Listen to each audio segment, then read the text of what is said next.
안녕하세요. 법무법인 로베리의 강성백 변호사입니다. 오늘 건강관에 관한 다급심 판례를 하나 이야기해볼까 하는데요. 가해자 쪽에 남자 둘, 피해자 쪽에 여자 둘이 있었는데 피해자는 일본 국적의 여성이었고 남자 둘, 여자 둘 이렇게 만나서 술을 마시고 놀았고 그 중에 한 남자와 한 여자가 그 남자의 집으로 이동해서 술을 마시고 새벽쯤에 한거불능행 상태에 있는 여성을 간음해서 중간간으로 기소됐던 사건인데요. 이 사건은 좀 악질적인 부분이 있습니다. 남자가 미리 신경안정제를 준비를 해서 저녁 무렵에 만났던 피해자와 피해자의 여성인 친구에게 핫초코에 섞어가지고 먹게 만들어요. 신경안정제는 처방받을 수 있는데 그 양이 좀 더 많아지면 강력한 진정효과와 수면 유도 효과가 있겠죠. 우리가 보통 생각하는 수면제라고도 볼 수 있기 때문에 처방을 받아서 모으면 상당한 양을 모을 수도 있습니다. 로라제팜이나 여러 가지 이름으로 불리는데 처방받을 수 있는 약이었고 그 사람은 그 알약을 미리 부수어서 가루로 만들어가지고 음료수에 타기 쉬운 상태로 만들어서 핫초코에 넣어서 미리 준비를 해놓은 것이었죠. 근데 아마 초범이었던 것 같아요. 그 양을 제대로 가늠을 못해가지고 충분히 많은 양을 넣지는 못했던 것 같아요. 그래서 저녁에 만나서 핫초코에 섞어서 그걸 먹게 만들었지만 바로 그런 효과가 나타난 게 아니고 술을 한참 먹고 그 다음에 두 사람이 같이 남자 집으로 가서 남자 집에서도 술을 한참 동안 더 먹은 다음에야 술의 힘인지 신경안정제의 힘인지 정확하게는 알 수 없지만 새벽 7시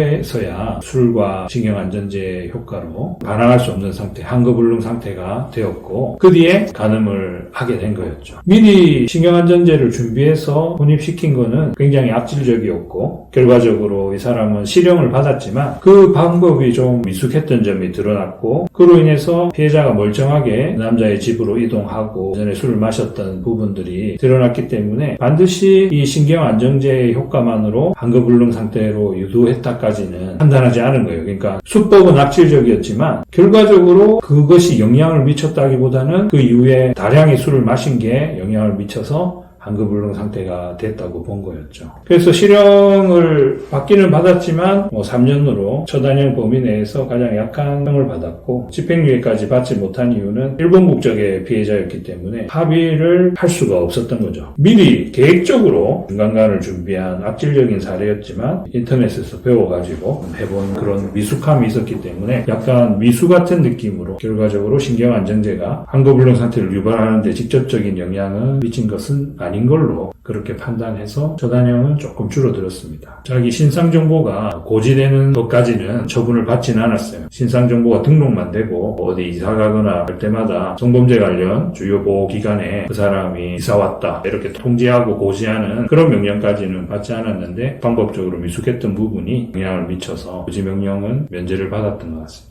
등록이 돼 있는 상태에서는 이사할 때나 움직일 때 그게 고지되지는 않거든요. 그런 차이가 있습니다. 다만 용서를 받지 못했기 때문에 실형을 받았고 어떻게 보면 더 심하게도 처벌받을 수 있었는데 첫 범죄가 미숙함을 드러냈기 때문에 그 부분을 조금 참작했던 것 같아요. 하지만 어쨌든 실형 3년이라는 것은 이 젊은 사람한테 굉장히 긴 기간일 것이고 큰 문제가 앞으로도 되겠죠. 여러 가지 제한이 신상정보 등록은 물론 취업 제한 등이 따라다니게 됩니다. 이 경우는 사실은 피해자가 국내에 머물고 있을 때 최대한 빨리 합의를 했었으면 좋았을 것이다. 그런 생각이 들고 일본에 갔다고 해서 합의를 포기하고 그렇게 할 필요는 없어요. 일본과 한국 사이에도 변호사 협회끼리도 서로 연계가 돼 있는 곳이 여러 군데 있었기 때문에 조력을 얻어서 합의를 한번 시도해 볼 필요가 있습니다.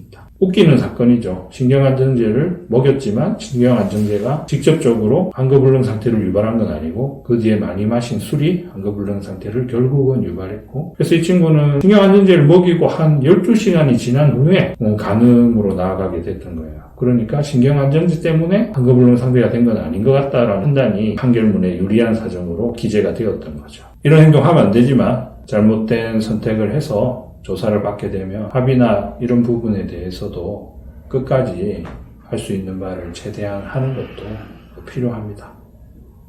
이상입니다.